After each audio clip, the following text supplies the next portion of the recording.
Hello students, welcome back to the channel again. ENC classes में आपका स्वागत है। और आज हम कंपनी के शेयर इशू करने का एक नया केस पढ़ने जा रहे हैं कि कंपनी कभी कभी शेयर ऐसे भी इशू करती है कि वो कैश नहीं लेती और शेयर इशू कर देती है। तो फिर कैश नहीं लेती और शेयर इशू कर देती है तो कुछ ना कुछ वस्तु तो वो लेती होगी। हाँ, तो वो क्या वस्तु लेती है देखिए। Share issued for consideration other than cash. यहां पर शेयर इशू तो करेगी कंपनी, लेकिन अदर देन कैश, कैश के अतिरिक्त कुछ और लेगी। कुछ और लेगी मतलब देखिए, sometime a company can issue shares for consideration other than cash. कभी कभी कंपनियां क्या करती हैं, बिना कैश के या कैश के अतिरिक्त किसी और वस्तु के बदले क्या कर देती हैं, शेयर इशू कर देती हैं।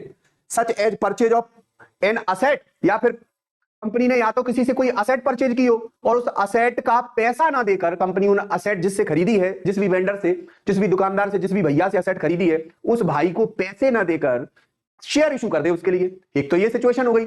दूसरी सिचुएशन क्या हो गई कि और परचेज ऑफ बिजनेस, कभी कभी किसी का बना बनाया बिजनेस ही परचेज कर ले या टेक ओवर कर ले कंपनी। जैसे किसी का बिजनेस था, चल नहीं रहा था, या फिर वो बेचना चाहता था, हमने उसका बिजनेस अपने बिजनेस में मिला लिया, हमने उसके बिजनेस को टेक ओवर कर लिया, परचेज कर लिया। अब हमें उसे कैश देना पड़ेगा, लेकिन कंपनी यहां कैश ना देकर अपनी कंपनी के उसे क्या थमा देगी, शेयर थमा देगी। तो वहां पर भी कैश मतलब शेयर कैश इशू हो रहा है, तो अदर देन कैश इशू हो रहा है। तो परचेज ऑफ बिजनेस, किसी का बिजनेस ही खरीद लेने पर। और अगला केस बनेगा सर्विस टेकन। कंपनी क्या करती है, कभी कभी शेयर इशू करती है, प्रमोटर्स को इशू कर देती है उनसे ली गई सर्विस के बदले, या फिर अंडर राइटर्स को शेयर इशू कर देती है। तो इस प्रकार जब कंपनी शेयर इशू करती है कि कंपनी ने कोई सर्विस ली है और सर्विस के बदले कंपनी शेयर इशू कर रही है, तो उसे हम क्या कहते हैं, उसे भी हम अदर देन कैश का केस कहेंगे, क्योंकि इसमें भी कंपनी कैश ना लेकर डायरेक्टली क्या कर रही होती है, कोई सर्विस ले लेती है, या किसी व्यक्ति का बिजनेस ही ले लेती है, या किसी व्यक्ति से असेट ले लेती है और उनको उनके बदले क्या दे देती है, शेयर दे देती है, शेयर इशू कर देती है। तो इसी को हम क्या कहते हैं, इसी को कहते हैं कि issue for share issued for consideration other than cash. तो यहां पर हमने शेयर तो इशू किए हैं पर कैश नहीं लिया है। चलिए देखते हैं, ये तीनों केस हमें पढ़ने हैं, लेकिन पहले हम पहला वाला केस पढ़ेंगे। पहला वाला केस क्या कह रहा है, पहला वाला केस कह रहा है कि यहां पर कंपनी किसी की कोई असेट परचेज करेगी,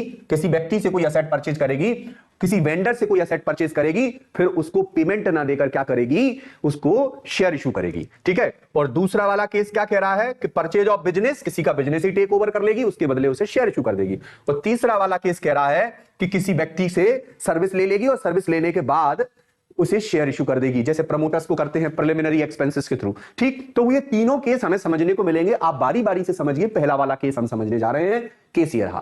क्या कह रहा है केस, समझते हैं। कोई मोनालिसा लिमिटेड है। मोनालिसा लिमिटेड को जानते हो ना आप लोग? हाँ। Purchase machinery from Jhandu limited, और झंडू लिमिटेड को भी जानते होगे आप। हाँ, जानते हो ना? हाँ। 11 लाख, कितने लाख? 11 लाख। देखिए, मोनालिसा लिमिटेड ने परचेज की है मशीनरी फ्रॉम झंडू लिमिटेड से। मोनालिसा भी कहां से खरीद के लाई है मशीनरी? झंडू लिमिटेड से। झंडू लिमिटेड से 11 लाख की मशीन खरीद के लाई है, लेकिन ध्यान रखना ये झंडू लिमिटेड उतना झंडू नहीं है कि पैसे नहीं लेगा, और पैसे नहीं लेगा तो शेयर ले लेगा, समझ लेना। And payment is to be made by issue of equity share 100 each. अब मोनालिसा लिमिटेड ने पेमेंट नहीं किया, उसको पेमेंट कैसे किया है, अदर देन कैश किया है। मतलब कैश नहीं लिया, मशीन ले ली और शेयर इशू कर दिए। तो देखिए payment. Calculate the number of share to be issued according to below given situations. नीचे दी गई सिचुएशन के अकॉर्डिंग ये मोनालिसा लिमिटेड कितने शेयर इशू करेगी। 100 रुपए का एक शेयर है मोनालिसा लिमिटेड के पास, तो 11 लाख के लिए ये झंडू लिमिटेड को कितने शेयर दे देगी। तो मैं आपको पहले कैलकुलेशन बताता हूं, आप समझिए। मैं सिचुएशन को समझाता हूं आपको। सिचुएशन समझना बहुत जरूरी है। सबसे पहले देखिए आप, सबसे पहले हमें यह देखने को मिलेगा कि उससे हमने 11 लाख की मशीन परचेज की है। कितने की परचेज की है? 11 लाख की मशीन परचेज की है। और हमारा एक शेयर कितने का है? 100 रुपए का है। तो हम 100 रुपए के हिसाब से उसे 11,000 शेयर दे देंगे। कितने शेयर दे देंगे? 11,000 शेयर दे देंगे। और 100 रुपए के हिसाब से 11,000 शेयर दे देंगे। ये सिचुएशन है एट पार पर, जब हम शेयर को शेयर की वैल्यू पर ही बेच रहे हैं, फेस वैल्यू पर ही बेच रहे हैं। तो हमारा परचेज कंसिडरेशन उससे ये हुआ है कि हम तुम्हें एट पार पर ही शेयर बेचेंगे। तो 100 का शेयर 100 में ही बेच रहे हैं हम उसे, तो 100 का शेयर 100 में ही बेच रहे हैं। मशीनरी के लिए हम 100 रुपए दे रहे हैं उसे, मतलब 100 रुपए की मशीनरी के लिए हम उसे 11 लाख रुपए पे ऑफ कर रहे हैं। तो अब हम उसे 11 1000 शेयर दे देंगे 100 रुपए वाले। कितनी फेस वैल्यू वाले? 100 रुपए की फेस वैल्यू वाले। ये कौन सी सिचुएशन हो गई? एट पार की सिचुएशन। लेकिन कहीं यही ऐसा होता कि हम शेयर 10% प्रीमियम पर इशू करते। कहीं शेयर हमने काय पर इशू किया होता? प्रीमियम पर इशू किया होता। तो अब ये झंडू लिमिटेड जो है ना, अभी सोच रहा है ना कि 11,000 शेयर मिल गए इसे 100 रुपए वाले, फिर इसे 11,000 शेयर नहीं मिलते 100 रुपए वाले, क्योंकि अब मोनालिसा लिमिटेड अच्छी रेपुटेशन कैरी करती है और अच्छी रेपुटेशन के चलते ये भाव खाएगी और अपने शेयर को प्रीमियम पर बेचेगी। प्रीमियम पर बेचेगी और झंडू लिमिटेड को बेचारी को नुकसान होगा। क्या नुकसान होगा? क्योंकि अब ये अपने शेयर को, इसके 11 लाख रुपए हैं, आप जानते हो 11 लाख रुपए हैं उसके, और 11 लाख रुपए के लिए वो शेयर 110 रुपए का बेच रही है। 10% प्रीमियम पर बेचेगी तो कितने का बेचेगी? 110 रुपए का बेचेगी। 10 प्लस हो जाएगा उसमें प्रीमियम की वैल्यू, तो 0 से 0 गया। और अब ये इसको कितने शेयर देने वाली है? अब 10,000 शेयर देने वाली है। 11,000 ना देकर अब कितने देने वाली है? 10,000 शेयर देने वाली है 100 रुपए वाले। ये भी फेस वैल्यू 100 ही है, क्योंकि 10 का तो प्रीमियम आ गया हमारे पास। तो रुपए लेगी 110 और शेयर की फेस वैल्यू कितने की देगी? 100 रुपए की देगी। तो यहां पर सीधी सी बातें है, हम इसके लिए कैसे जनरल एंट्री पास करेंगे? दो केस हैं ये। मोनालिसा लिमिटेड ने झंडू लिमिटेड से एक मशीन खरीदी है, तो पहले तो हम मशीन खरीदने की एंट्री करते हैं, फिर हम पहले वाले केस को सॉल्व करेंगे और फिर दूसरे वाले केस को सॉल्व करेंगे। चलिए देखते हैं पहली एंट्री क्या बनेगी। जानते हो एंट्री क्या बनेगी? मशीन खरीदना आती है? आती है आप लोगों को, आपने 11th क्लास में खूब अच्छे से पढ़ रखी है मशीन कैसे खरीदते हैं। मैं बता देता हूं। सबसे पहले मशीनरी आई है तो मशीनरी एक असेट है, और आने वाली वस्तु जो भी असेट हमारे पास प्लस होती है तो वो डेबिट साइड होती है। Machinery account debit. ये लीजिए मेरे पास 11 लाख की मशीन आ गई। कितने की आ गई? 11 लाख की मशीन आ गई। ठीक है, ये लीजिए 11 लाख की मशीन आ गई। मशीन मैंने किससे खरीदी है? नाम बता सकते हो आप? नाम तो आपको अच्छे से याद हो गया होगा, झंडू लिमिटेड से। किससे खरीदी है? झंडू लिमिटेड से। तो गिवर कौन है? झंडू लिमिटेड गिवर है। उधार आई है मशीनरी, 11 लाख रुपए का उसका कर्जा हमारे ऊपर हो गया, बीइंग बॉट मशीनरी। ठीक है, हमने मशीनरी खरीदी है फ्रॉम झंडू लिमिटेड। ठीक है, अब ये झंडू लिमिटेड हमारे यहां कलेश करेगा कि अपने 11 लाख रुपया मांगेगा। मोनालिसा कहेगी ठीक है, मैं तेरे 11 लाख रुपया नगद तो नहीं दे रही हूं, मैंने तुझसे बात कर ली थी और उनसे बात हुई, बीच में बात हुई तो क्या हुआ कि झंडू लिमिटेड ने कहा कि मुझे शेयर दे दो। ठीक है, मैं शेयर के लेने के लिए तैयार हूं। तो इसने शेयर दिया, तो जिस दिन शेयर दिया तो पहले झंडू लिमिटेड की लायबिलिटी खत्म करनी पड़ेगी। तो झंडू लिमिटेड की लायबिलिटी खत्म करेंगे तो अभी झंडू लिमिटेड डेबिट क्रेडिट पड़ा हुआ है तो इसको डेबिट कर देंगे। सबसे पहले हम कहेंगे भैया झंडू लिमिटेड अकाउंट डेबिट। ठीक है, कितने रुपए निकाल लेंगे झंडू लिमिटेड के अकाउंट से?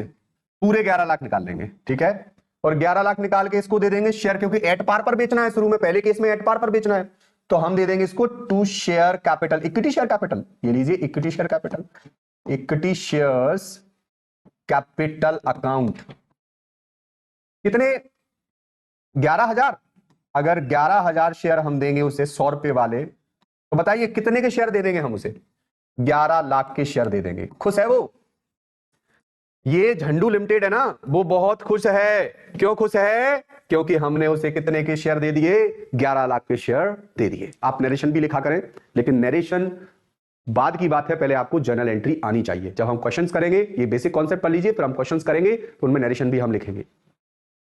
अभी हाल फिलहाल हमने झंडू लिमिटेड से कोई मशीन खरीदी थी, झंडू लिमिटेड को पेमेंट नगद नहीं किया, हमने उन्हें शेयर कैपिटल दे दी, और ये हमने जो शेयर कैपिटल दी है वो एट पार की है। किसकी है? डेट वगैरह मैंने इसमें मेंशन नहीं की है, अभी आप समझिए एट पार की सिचुएशन है। कौन सी सिचुएशन है? एट पार की सिचुएशन है।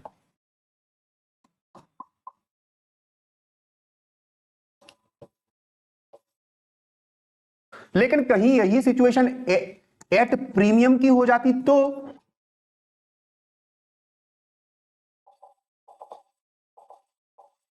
कहीं यही सिचुएशन एट प्रीमियम की हो जाती तो क्या करते? आप बताइए, बताइए क्या करते? आप कहते कि झंडू लिमिटेड को अब हम शेयर तो देंगे, हम उससे कहेंगे झंडू लिमिटेड से, फिर हम ये एंट्री नहीं करते, फिर हम ये एंट्री करते, झंडू लिमिटेड से कहेंगे झंडू लिमिटेड अकाउंट डेबिट। उससे कहते भैया तेरे पूरे 11 लाख रुपए हमने डेबिट कर लिए। वो बड़ा खुश होता, मुझे 11 लाख की कैपिटल मिलेगी। नहीं मिलेगी 11 लाख की कैपिटल, क्योंकि हमने 100 का शेयर 110 में बेचा है, और 100 का शेयर 110 में बेचा है, तो शेयर कैपिटल हम इसको कितने की देने वाले हैं? To equity shares capital account. 10,000 share की देने वाले हैं इसको शेयर कैपिटल। 10,000 शेयर की देंगे तो 10 लाख की शेयर कैपिटल मिल गई, इसे मिल गई या नहीं मिल गई? क्यों? ये कैलकुलेशन है, 110 में बेचेंगे तो 10,000 शेयर तो दे पाएंगे हम उसे, 100 रुपए वाले वो भी। तो अब ये कहेगा फिर मेरे बाकी रुपए कहां गए? हम कहेंगे वो कंपनी का बेनिफिट है, सिक्योरिटी प्रीमियम अकाउंट। कहां चला गया वो पैसा? उससे जो लिया था वो सिक्योरिटीज प्रीमियम अकाउंट में आ गया। ये लीजिए, 10,000 शेयर होल्डर से 10,000 शेयर होल्डर से अगर 10-10 रुपए सिक्योरिटी प्रीमियम आएगा तो कितना आएगा बता सकते हो आप? 1 लाख रुपया सिक्योरिटी प्रीमियम आ जाएगा। ये लीजिए, 1 लाख रुपया सिक्योरिटी प्रीमियम आ गया। इस प्रकार झंडू लिमिटेड का कितने का हिसाब क्लियर हो गया? 11 लाख रुपए का हिसाब क्लियर हो गया। तो इस प्रकार हमारी ये जर्नल एंट्री कंप्लीट हो गई। तो आपको समझ में आया होगा कि कंपनी जब शेयर कैसे इशू कर रही हो, जब वो शेयर इशू कर रही हो एट पार पर और एट प्रीमियम पर, ठीक है। और इसमें अदर देन कैश में इशू किया है, मतलब कंपनी ने कैश नहीं लिया, बस केवल शेयर इशू किया है। इसके बाद अगला केस जो आता है उसमें कंपनी शेयर इशू तो करेगी लेकिन मशीन खरीदने के बदले नहीं, किसी व्यक्ति का पूरा बना बनाया बिजनेस खरीदने के बदले, ठीक है। अगर यहां पर कंपनी का नाम नहीं होता तो हम वेंडर लिख सकते थे। क्या लिख सकते थे? वेंडर। जिस कंपनी ने हमें बेचा है उस कंपनी को हम क्या लिख सकते थे? वेंडर लिख सकते थे। जैसे हमें झंडू लिमिटेड ने बेचा है, नाम नहीं पता तो हम वेंडर लिख सकते हैं यहां पर, ठीक है। फिर वेंडर को डेबिट कर देंगे और उसके अकाउंट में शेयर कैपिटल ट्रांसफर कर देंगे। तो अब हम करेंगे अगला केस। अगला केस क्या है चलिए देखते हैं। तो ये रही वो सिचुएशन। इसमें Tappu limited purchase business of Gappu limited. कोई गप्पू लिमिटेड होगा, गप्पू लिमिटेड गप्पू दे दे के कब तक बिजनेस चलाएगा? उस पर बिजनेस चालू तो है, बिजनेस तो रनिंग में है लेकिन बिजनेस नहीं चल पा रहा। तो टप्पू लिमिटेड ने उसको टप देके और उससे बोला कि तू बिजनेस मुझे बेच दे, मेरा बिजनेस अच्छा चल रहा है और तेरे बिजनेस को मैं टेक ओवर कर ले रहा हूं। पहले तो गप्पू लिमिटेड नहीं माना होगा लेकिन वो मान गया बाद में, तो उसने कहा चल मेरा बिजनेस तू ले ले। जैसे ही टप्पू लिमिटेड ने गप्पू लिमिटेड का बिजनेस खरीदा तो उसे दो चीजें खरीदनी पड़ी उसके बिजनेस की, असेट भी और लायबिलिटी भी। असेट्स भी आई उसकी और लायबिलिटीज भी आई। अब टप्पू लिमिटेड असेट्स को एंजॉय करेगा अगर गप्पू लिमिटेड की, तो लायबिलिटी भी तो पे ऑफ करेगा। करेगा या नहीं करेगा? बिल्कुल करेगा। इस बात पर मशीनरी उसने 3 लाख की ले ली, उसकी बिल्डिंग उसकी 7 लाख की ले ली और डेटर उसके 5 लाख के ले लिए। जो वैल्यू दिख रही थी वो ये दिख रही थी बिजनेस की। लायबिलिटी क्या ले ली उसने? क्रेडिटर ले लिए उसके 1 लाख के, बीपी ले लिए उसके 50,000 के, लोन ले लिया उसका 50,000। उसने कहा मैं ये असेट अगर एंजॉय करूंगा तो मैं तेरी लायबिलिटी भी भरूंगा, ठीक है। पर गप्पू लिमिटेड जो है ना इतना बेवकूफ नहीं है जितना आप उसे समझ रहे हो। उसने कहा कि मेरा सामान सट्टा टोटल कितने का हो रहा है, तो उसने बताया 3 की मेरी मशीन है प्लस 7 की मेरी बिल्डिंग है प्लस 5 के मेरे डेटर हैं। सामान सट्टा हुआ कुल मिला के 15 लाख का। तो टप्पू लिमिटेड ने कहा ठीक है तेरा ये सामान सट्टा तो 15 लाख का, लेकिन तेरे कर्जे भी तो भरने पड़ेंगे मुझे। तो तेरा कर्जा क्रेडिटर तेरे 1 लाख के हैं प्लस बीपी तेरे 50,000 के हैं और 85,000 के तेरे क्या है? लोन है। तो 2 लाख रुपए मुझे भरने पड़ेंगे। तो सही मायने में देखा जाए तो मेरे पास नेट असेट कितनी आ रही है?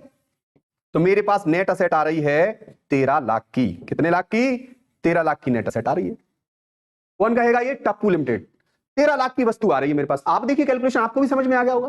13 लाख की वस्तु आ रही है और जैसे ही 13 लाख की वस्तु आ रही है तो वहां पर परचेज कंसिडरेशन क्या हुआ, मतलब इनके बीच में तय क्या हुआ है? तो ये तय हुआ है कि भले ही मेरी वस्तु 13 लाख की है लेकिन तुझे उसके बदले कितने रुपए पे करने पड़ेंगे? 18 लाख रुपए पे करने पड़ेंगे। तो टप्पू मैं तुझे ये सामान बेच सकता हूं, वरना मैं तुझे अपना ये सामान नहीं बेचूंगा, गप्पू लिमिटेड ने टप्पू से कहा।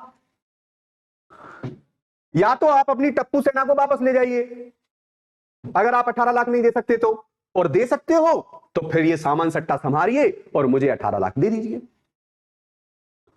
तो इनके बीच में एक बात और तय हो गई कि मैं तुम्हें 18 लाख नगद नहीं दूंगा, मैं तुम्हें 18 लाख कैसे दूंगा? शेयर इशू करके दूंगा। मैं अपनी कंपनी के तुम्हें शेयर इशू कर दूंगा।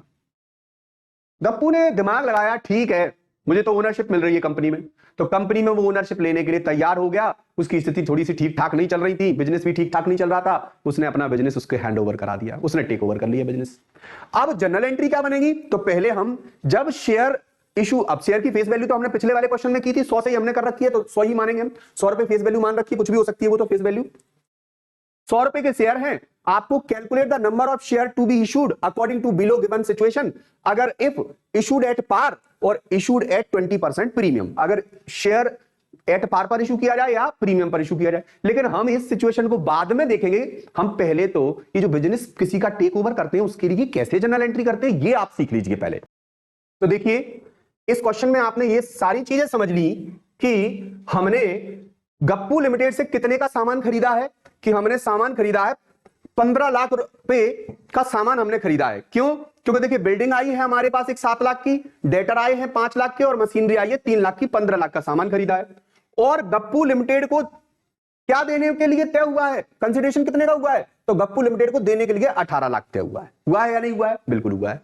अब हम क्या करेंगे, जर्नल एंट्री कैसे पास करेंगे, पहले जर्नल एंट्री को ही देख लीजिए आप।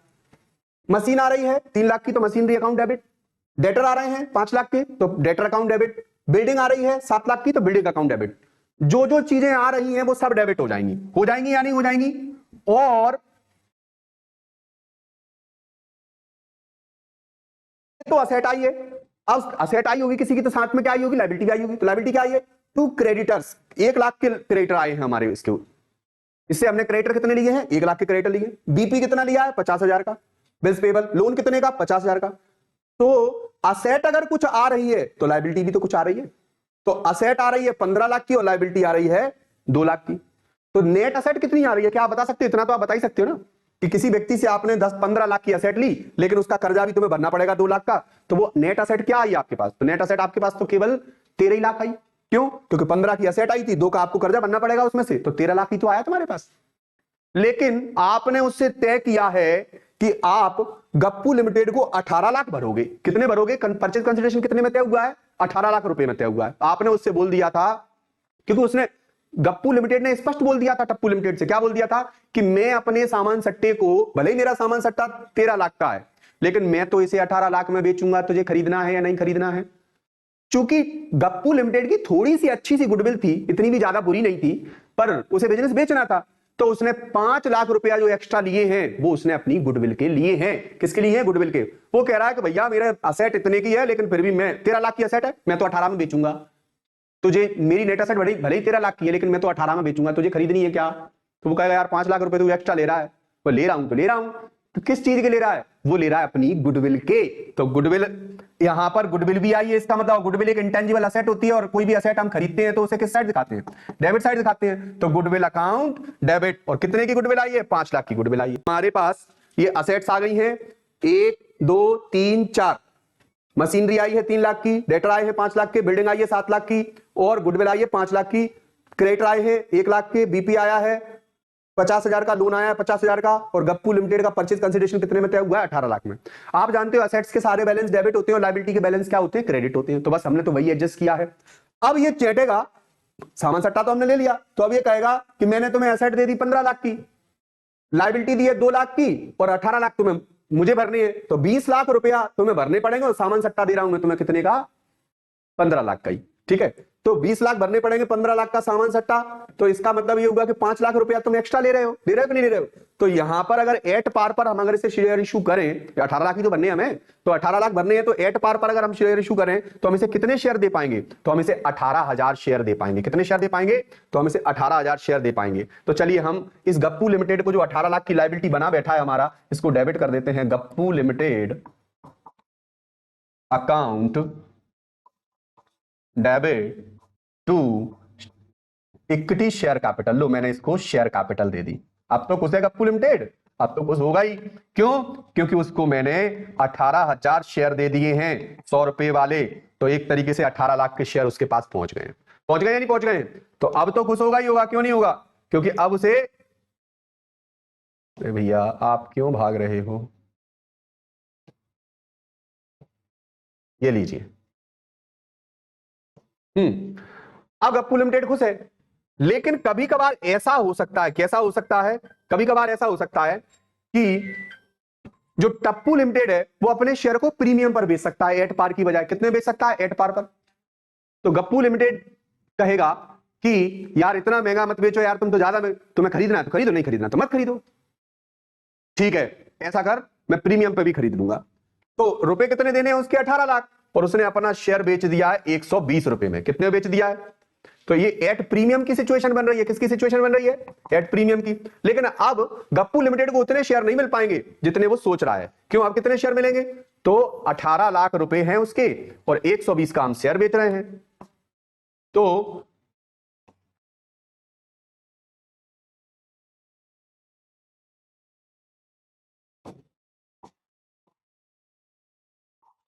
अब उसको 15,000 शेयर मिल जाएंगे। कितने शेयर मिल जाएंगे?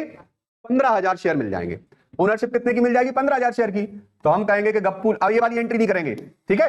क्यों? अब तो हम एट पार पर थोड़ी बेच रहे हैं, प्रीमियम पर बेच रहे हैं। तो गप्पू लिमिटेड से कहेंगे कि गप्पू लिमिटेड भैया, तुझे हम डेबिट तो करेंगे 18 लाख से, लेकिन लाइबिलिटी जो शेयर, इक्विटी शेयर कैपिटल देंगे, इक्विटी शेयर कैपिटल देंगे ना, वो इतने की नहीं देंगे जितने की तू सोच रहा है।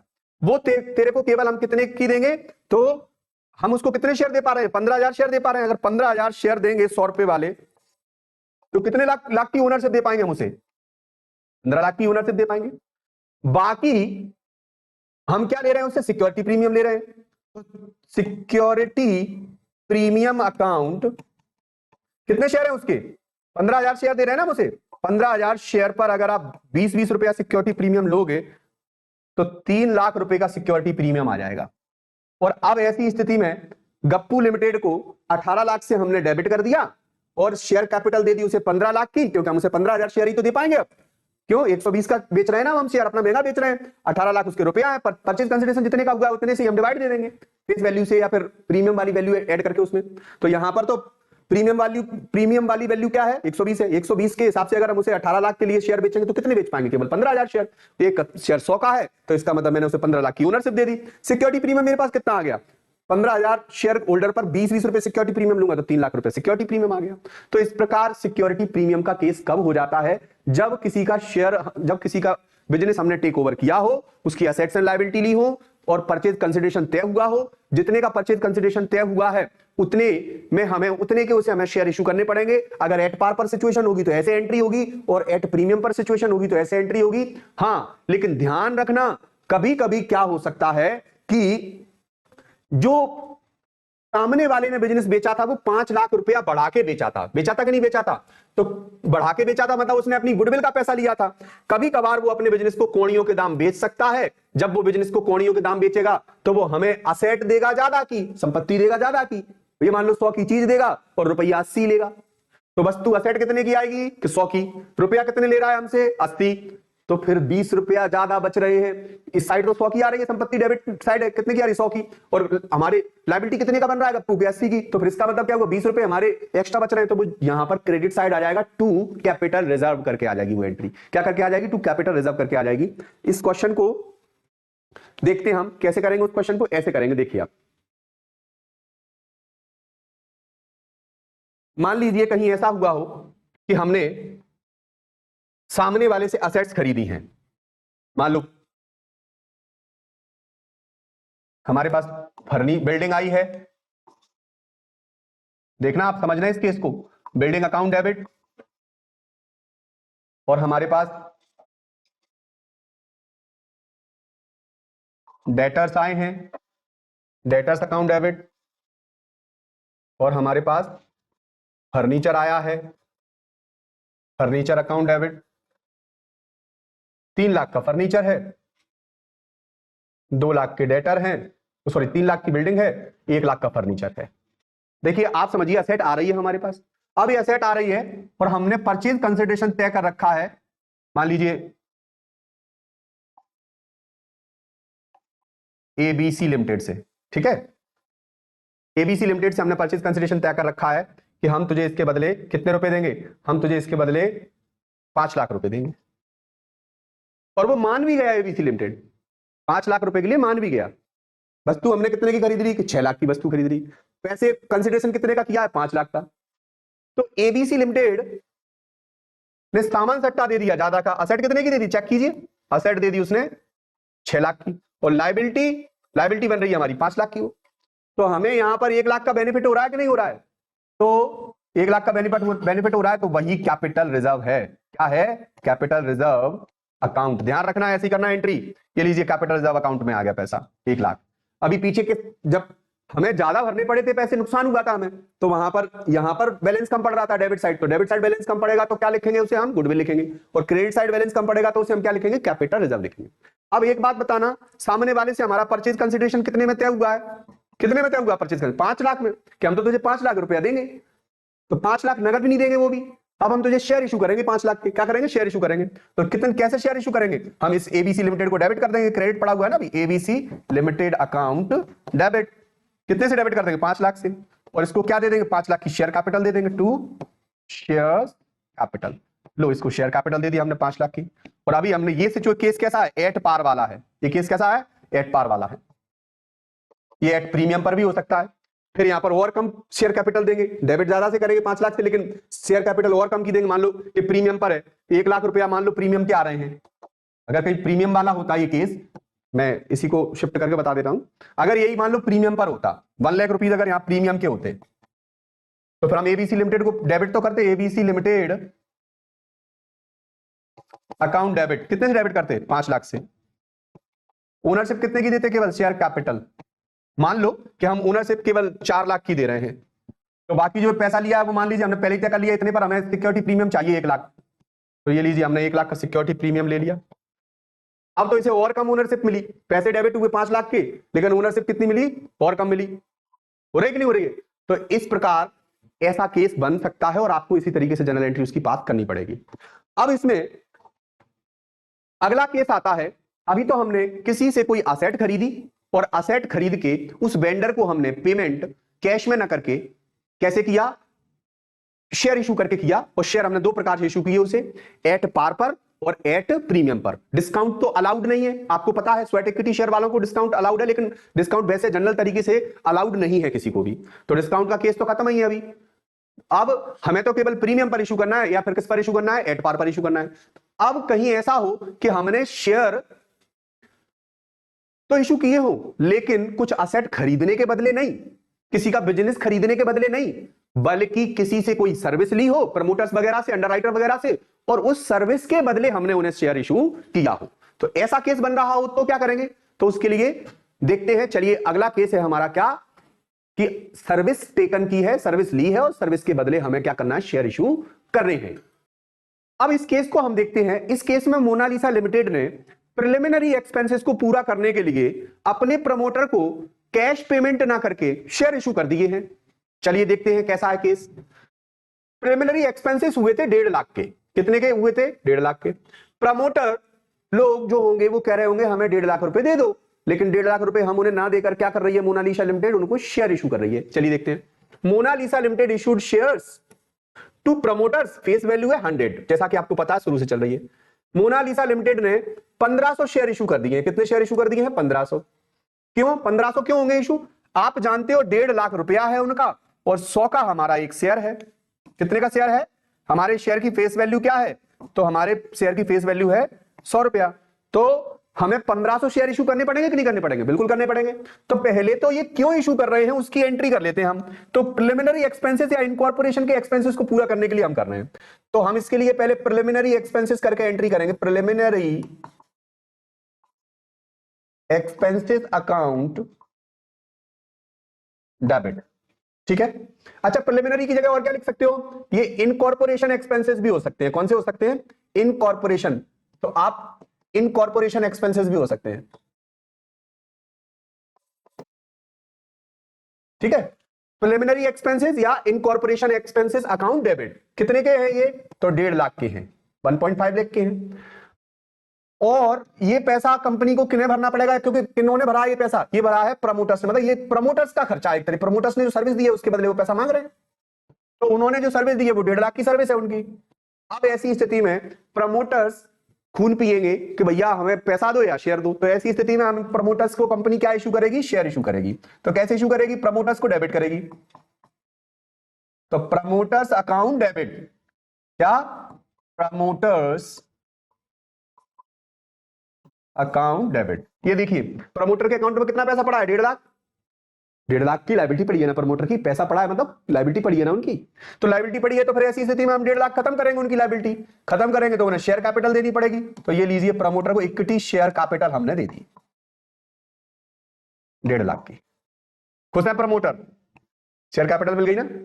लेकिन यही शेयर कहीं हम प्रमोटर को इतने में ना बेच के इसी शेयर को हम गलती से उनसे कह देते, गलती से क्यों, जानबूझकर हम उनसे कह देते कि भैया ये शेयर आपको जो मिल रहा है ना वो प्रीमियम पर मिलेगा, तो प्रीमियम पर मिलेगा तो फ्री एंट्री नहीं करनी पड़ेगी, शेयर कैपिटल तो हम देंगे।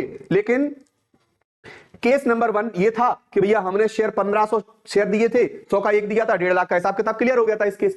लेकिन कहीं केस ऐसा बन रहा हो, Monalisa limited issued share at 20% premium, अगर 20% प्रीमियम पर शेयर बेचेगी कंपनी तो 1.5 लाख रुपए हैं उसके, और 120 का शेयर बेचेगी, तो ऐसी स्थिति में कंपनी कितने शेयर बेच पाएगी?